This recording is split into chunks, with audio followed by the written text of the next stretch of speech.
Ujú. Ok, Buenas tardes, ¿qué tal? buenas Vamos tardes. a llevar a cabo ahorita la presentación de trabajos de investigación de los integrantes del seminario en Fuentes y Prácticas del doctorado en música. A continuación tenemos la presentación de Jorge Óscar González, quien nos va a hablar de un método muy importante, muy trascendente, no solamente para los instrumentos de teclado, pero también para la historia, la teoría de la música en España, en las colonias y bueno, en general. Entonces, vamos a escuchar esta presentación por un espacio aproximadamente de 20 minutos y al final va a haber un espacio de preguntas, unas dos, tres preguntas conforme lo permita el tiempo. Así que sin más preámbulo, vamos a apagar nuestras cámaras, se queda solamente Jorge Oscar y al final, en la sesión de preguntas, volvemos a activar las cámaras. Muchas gracias. Adelante, Jorge Oscar. Dale. Sí, muchas gracias, doctor. Buenas tardes a todos y gracias por estar aquí. Entonces, efectivamente vamos a hablar acerca de este tratado de Antonio de Cabezón. Realmente es un breve acercamiento a su punto de vista, a su muy particular teoría, porque sí es, hay que como que entenderla, hay que asimilarla. Lleva tiempo. Comentaba hace unos momentos con el doctor que justamente hace unos años yo empecé a leer este tratado por cuenta propia y la verdad es de que lo que aquí se trata no es tan fácil de entender si no tenemos un bagaje o un contexto propio de la teoría del medievo y en este caso aplicado al Renacimiento. Este tratado se llama Obras de música para tecla, arpa y vihuela. Es de Antonio de Cabezón y dice que es músico de la cámara y capilla del rey Don Felipe nuestro Señor. Concretamente se refiere al rey Felipe II, rey de España. El tratado fue publicado en 1578. De hecho, la publicación de este tratado se debe al hijo de, se le atribuye al hijo de Antonio de Cabezón, Hernando de Cabezón, quien lo hace público de una manera incluso hasta ya pasando el tiempo pues de vida, ¿no? Es una publicación póstuma. Bien. De aquí, entonces, quería hablar un poquito al inicio, habla muy brevemente, bueno, muy ampliamente, perdón, de su forma de pensar, de la filosofía de la música. Realmente son páginas de una introducción algo densa en cuestión a su perspectiva musical y a su acercamiento al arte y en general habla de bastantes terminologías ya incluso filosóficas propio de la época del Renacimiento. La verdad es bastante interesante y ahorita vamos a saltarnos esta parte y nos vamos a ir directamente a la situación ya musical. Entonces, él comienza con esta declaración de la cifra que en este libro se usa. Entonces, aquí hice una pequeña, copié lo más esencial que dice aquí.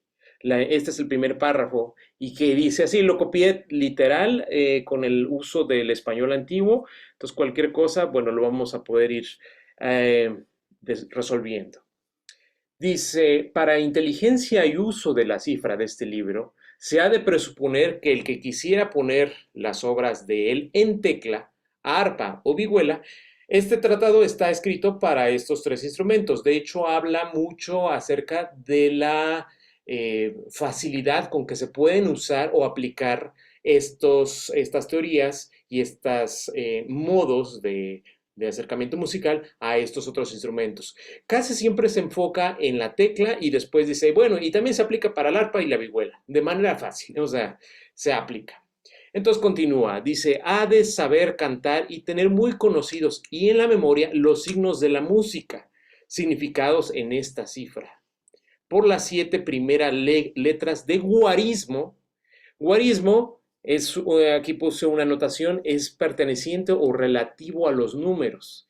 Él se refiere a lo del guarismo porque va a utilizar en lugar de nombres de notas, nombres de sílabas de solmización, va a utilizar los números.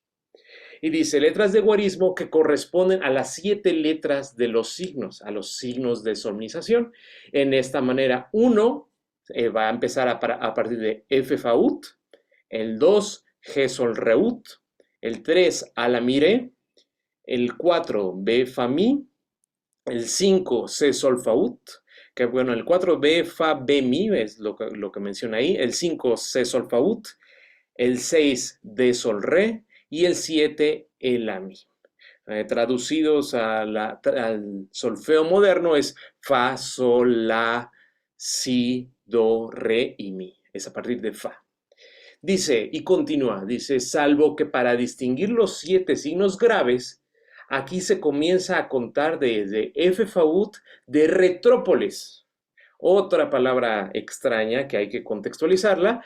Ahí encontré un comentario sobre el Tratado Lux Bella de Domingo Marcos Durán, es de 1498, que se refiere, dice, llamamos retrópolex porque está en el dedo pulgar, cuyo nombre es pólex. Y bueno, continúa por más, y el a mí sobre el agudo decimos retromedus, etc. El retrópolex entonces se refiere al dedo que a partir de F faut, ahí está, vamos a poner el pólex a partir de ese, y ese va a ser el número 1, y ahí empieza a contar. Dice, las letras numerales van señaladas con un rasguillo de esta forma.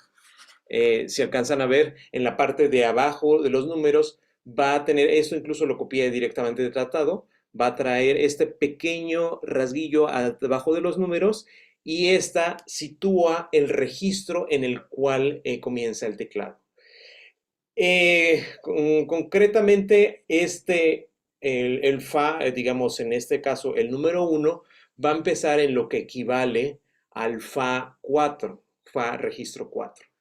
Y continúa, dice, y los 7 signos agudos así. Y después se va al registro fa, sol, la, si, do, re, mi, que es el registro del número 5, entre 5 y 6, porque acá el moderno queda justo en medio.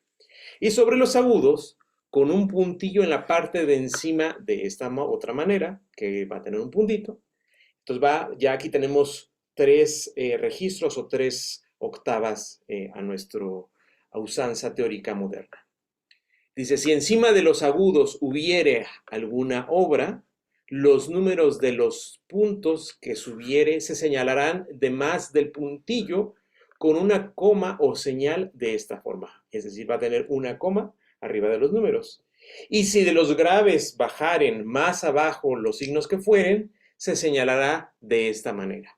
Y va a tener estas dobles líneas. Entonces, con esto establece el modo en el que va a estar indicado las notas o la cifra, que es el guarismo que menciona. Vamos a continuar. Y entonces también habla de las alteraciones. Dice, los bemoles, en este caso hice una copia, ya lo hice de manera más moderna.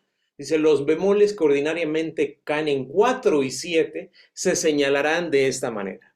Aquí abro un paréntesis muy importante porque 4 y 7, recordemos que empieza a partir de fa, fa, sol, la, si, ese es 4, y después do, re y mi bemol va a ser 7. Entonces, continúa con la teoría y con la manera antigua en la cual los bemoles se aplican sobre si bemol y sobre mi bemol. Y entonces lo indica de esta manera, 4 bemol o 7 bemol, si bemol y mi bemol. Y entonces dice, con una pequeña B junto a ellos de la mano derecha, es decir, el lado derecho, para que se entienda cuando se ofreciere que en el órgano se ha de herir la tecla más abajo. Es decir, cuando se ha de tocar o tañer la tecla más abajo. Donde el 4 y 7, es decir, si y mi cayeren, ahí se va a aplicar. Y en el arpa y vihuela, en los trastes o cuerdas, donde los bemoles se casaren. O donde se apliquen, ¿no? Vamos a continuar. Y los sostenidos se señalan de esta manera.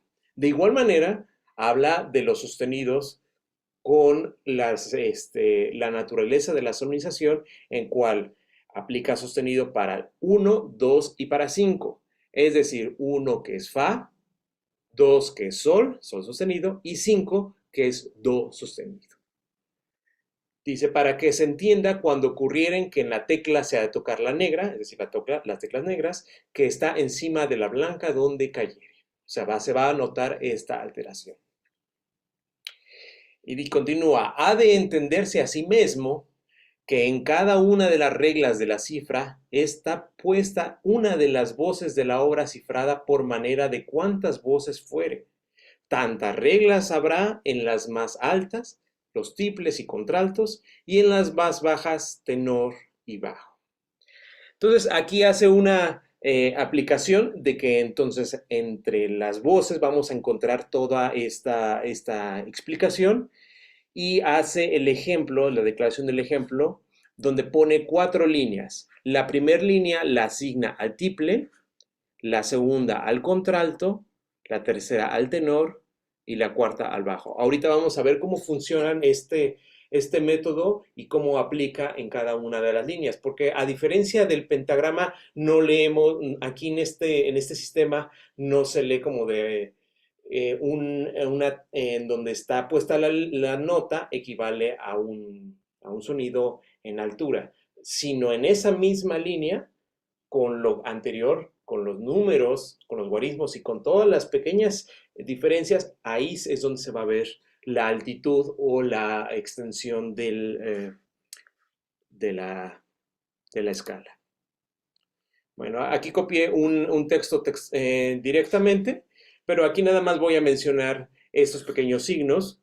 Uno es el de la ligadura, que es este pequeño como 3, que va a servir de ligadura, va a servir para extender. La teoría es exactamente la misma que conocemos de la ligadura. Y el otro es este signo pequeño, que son estas dos líneas paralelas, que se refiere a las pausas. Bien.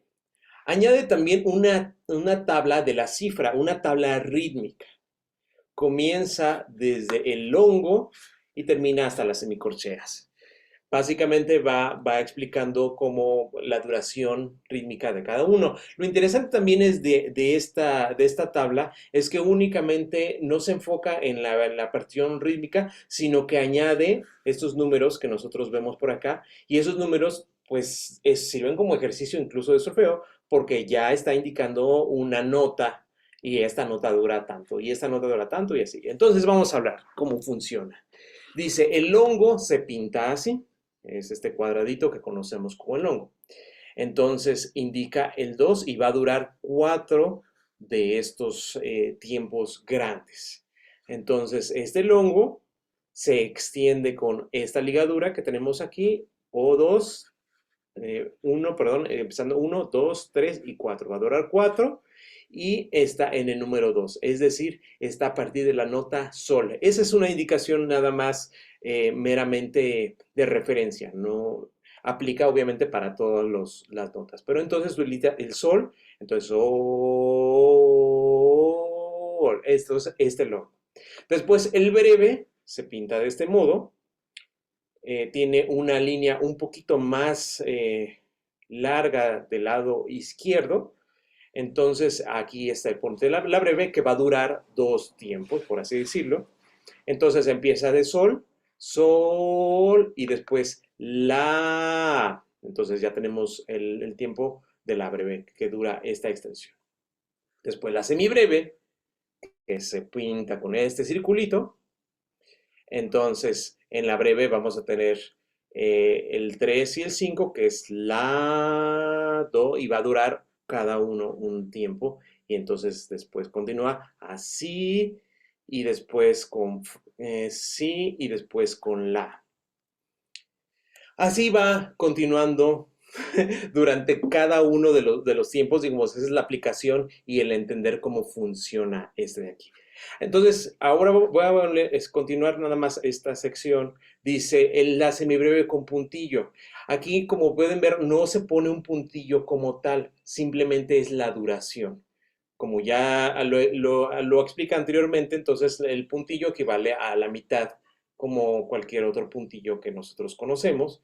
Entonces va a utilizar la ligadura, va a durar la mitad de la semibreve.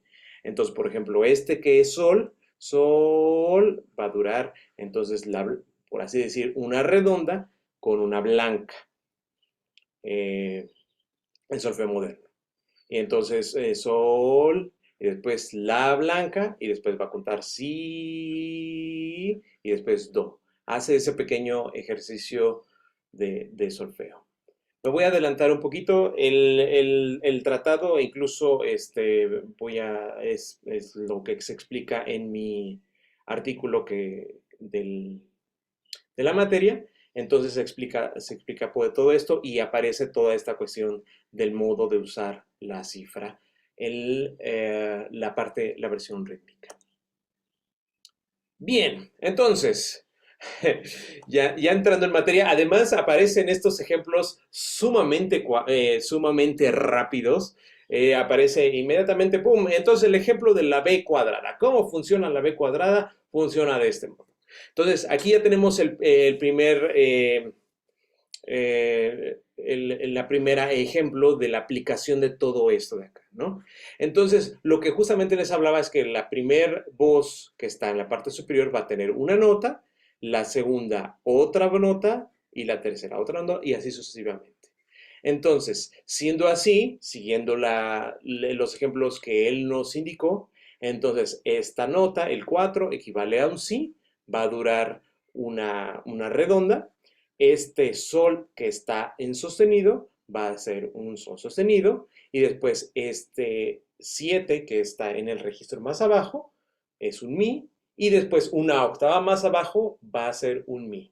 Entonces, volvemos a la cuestión de la teoría de solmización. Cuando nosotros hablamos de B cuadrada o B duro, además se relaciona directamente con esto, estamos hablando de un mi mayor. Entonces, me voy a adelantar y voy a hablar, ya en notación moderna. Hice estas adaptaciones a versión moderna y esta sería el equivalente a lo que él menciona, para que sea mucho más fácil de entender. Entonces tenemos el acorde de mi mayor y después tenemos la redonda y después la blanca, que es la parte rítmica, cómo va a funcionar. Son dos blancas, después otra redonda, después una blanca con puntillo, con una negra, y entonces funciona del modo que nos indica aquí, pero en la parte de la voz inferior va a ser un 2 ligado o que va a durar 3 tiempos, que se traduce como un sol con puntillo, y entonces después sigue a este S3, la, y después si bemol, y así sucesivamente. Voy a continuar al ejemplo del bemol, es decir, del B suave. Para el B suave, entonces, voy a regresar nada más aquí. Cuando está el B cuadrado, se indica, por así decir, la tonalidad en la que está, se indica al inicio de la pieza. O sea, se indica la medida rítmica y abajo la tonalidad. En este caso va a ser una tonalidad de B cuadrado, que en nuestro solfeo moderno equivale a un mi mayor. En el caso siguiente, pone el ejemplo del bemol, se va a indicar la medida del compás con la parte de abajo de la B grande y entonces indica que va a ser bemol.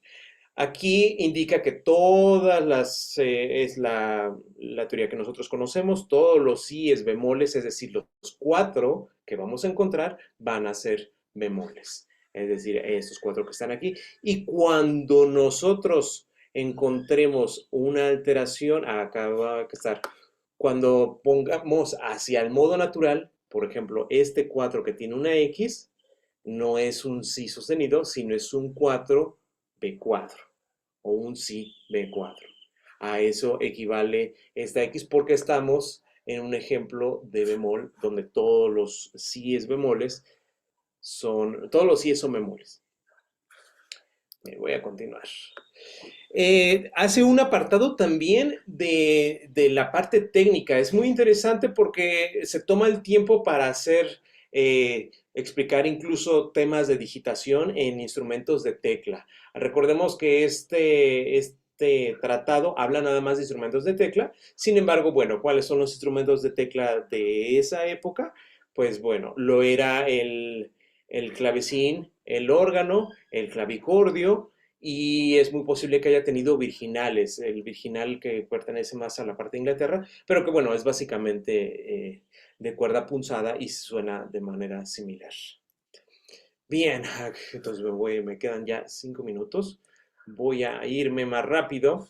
Entonces, esta introducción, orden en que se ha de bajar, ha de tener para subir y bajar la tecla, aplica el modo en el cual se debe de tañer sobre el teclado, el modo del cual los dedos incluso, por ejemplo, el segundo párrafo dice las sextas y las quintas, así con la mano derecha con la izquierda, han de dar con el primero y cuarto dedos, es decir, los dedos que corresponden a estos y finalmente que funcionan mejor. Es muy curioso porque aquí de todas maneras él indica, dice, después se toparán con glosas que no se pueda tañer con esta orden de dedos.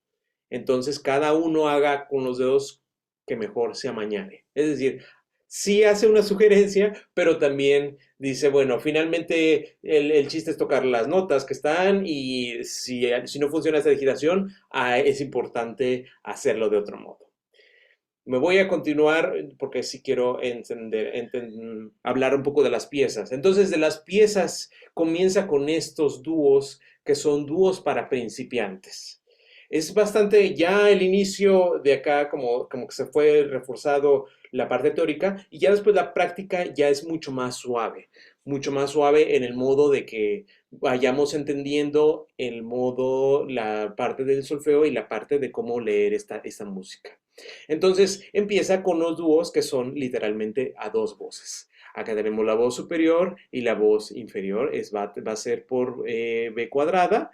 Entonces vamos a tener aquí algunas alteraciones en sostenido y bla, bla. Entonces, la primera nota empieza con un sol, con un 6 y un 6 a la octava, que va a ser la nota re con re. Y después do con mi, y después si con sol sostenido, y después do con sol, perdón, la con fa sostenido, después si con sol. Estas notas están escritas en modo de la redonda a cuatro tiempos y me voy a saltar rápidamente a la traducción de esto. Entonces, la versión de órgano en versión moderna resultaría así como lo vemos en la mano, en la parte de la derecha de la pantalla, y eso equivaldría a este tratado. Hay realmente ya bastantes musicólogos que han hecho el trabajo de traducir todo, incluso el tratado. El tratado son 400, 500 páginas que hablan acerca de esto. Y entonces sí vale la pena aprender, entender cómo esto, pero luego a veces sí resulta difícil. Los números de voces se van acumulando, llegan después de los dúos, siguen a 3 voces, después 4 voces, 5 voces y 6 voces. O sea, vamos a tener 6 líneas en las cuales van a aparecer las notas. Finalmente, voy a leer un poquito de estas introducciones. Él empieza con estas sonetos que van en alabanza a su trabajo. Y dice que si el canto de aquellos ablandaba, las piedras y los árboles movía, y el abismo sintió de su consuelo, Antonio, refiriéndose a Antonio de Cabezón, mucho más se señalaba, pues con más celestial dulce armonía, las almas levantaba hasta el cielo. Esta es parte de un soneto de Alonso de Morales y es parte de la introducción de este tratado. Bien, muchas gracias. Muchas gracias, Jorge Oscar. Bueno, para inaugurar la ronda de preguntas, yo siempre he querido hacer el ejercicio de leer directamente, ¿no? Memorizándome las cifras. Ahora estaba yo tomando mis apuntes conforme te ibas explicando. Y, y siempre me daba curiosidad, por ejemplo, precisamente el dúo que tú pusiste, ¿podríamos ponerlo de vuelta? Si fuera Sí. posible. ¿El cuál? El dúo, el último dúo que El dúo, sí, presentaste. sí. Ajá. Los dos son números 6, ¿verdad? ¿O hay Sí. alguna indicación de que sean diferente octava? No, pero si te das cuenta, tienen un pequeñísimo línea en la parte del 6 arriba. Ah, eso es lo que quería ver. Es, O sea, es tan Tan pequeña. mini que tienes que estar muy Sí. atento. Entonces, es un re que está en octavo, pero es un mini 6 que tiene una línea Híjole. sobre el 6. Ya, a Sí, ver si quito sí, la. aquí lo veo, por ejemplo, en el 7 lo veo El 7 es claramente la línea hacia más. abajo, ¿no? Exactamente, en Indica el una 7 es octava. mucho más sencillo. Ya, Siempre cuando tenemos 6 cuesta trabajo. Mira, por ejemplo, en este de acá, 6 último compás, sí, tenemos otra vez este pequeñísimo. Y al inicio sí, también hay, pero es muy breve, es mucho, muy breve. sí. Sí, sí, sí, esa era mi pregunta, porque se ve tan, híjole, ahorita veo a todos acercándose a la pantalla viendo Sí, con sí, más claro, cuidado, porque, sí. sí, porque está muy canijo así Ujú, leerle. O sea, digo, ahorita ya hay iPads y todo eso, y la podemos hacer grande y ya puedes. Sí, sí, claro, pero pues imagínate en sí, ese tiempo. sí, eh, claro. a mí, Entonces a mí aquí la, estamos, sí, mande. a mí la verdad me queda duda también. Hay un punto que me pareció muy interesante, es saber si es factible también que este tratado haya llegado a México, porque en la época que se escribió, que se publicó, estaba la Nueva España. Entonces es muy posible que haya llegado a México saber si sobrevive o alguien lo tiene, pues eso queda de tarea. Bueno, tal vez físicamente no, pero sí la memoria de las personas, músicos Claro. que fueron llegando a la Nueva España. Aquí veo unas manos levantadas. No Sí, sé, ¿te sería posible, Jorge Oscar, dejar de compartir para poder ver sí, a sí, sí, todos sí. en pantalla completa? Bien, Era yo. De adelante, hecho, Patricia. no era necesario. Nada más Adelante, Patricia. tenía una pregunta. Lo que pasa es que ya ves que comentaba de que era muy pequeño el signo. De hecho, sí, la verdad yo no lo alcancé a ver, ¿no?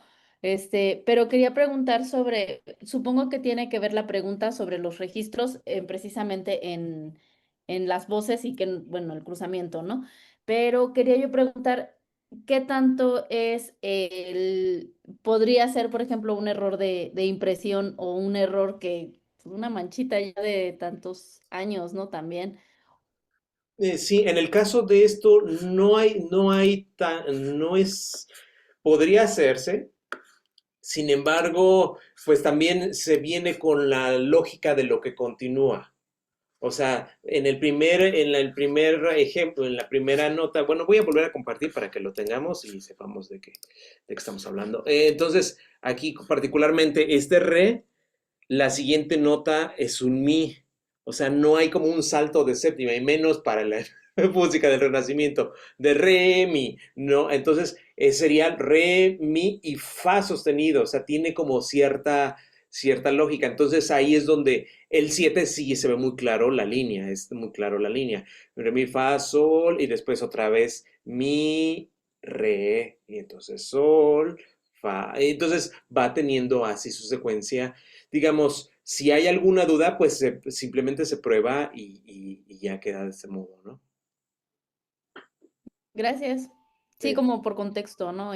sí, exactamente. Y un poquito lógica, como dices, de lo que se hacía, ¿no? Gracias. Ujú. Sí, de hecho, todos los que hemos tenido experiencia leyendo de tablatura, pues realmente mucho de lo que leemos también tenemos que aplicar el sentido común, porque a veces efectivamente hay fallas de impresión, luego no está tan claro, manchas de humedad, entonces, pues Sí, e incluso, ajustamos, por ¿no? ejemplo, este tratado tiene unas páginas, no me acuerdo que son 3 o 4 páginas de fe de ratas, y entonces explica cada uno, o sea, tenían fe de ratas estos tratados ya desde su época. Entonces,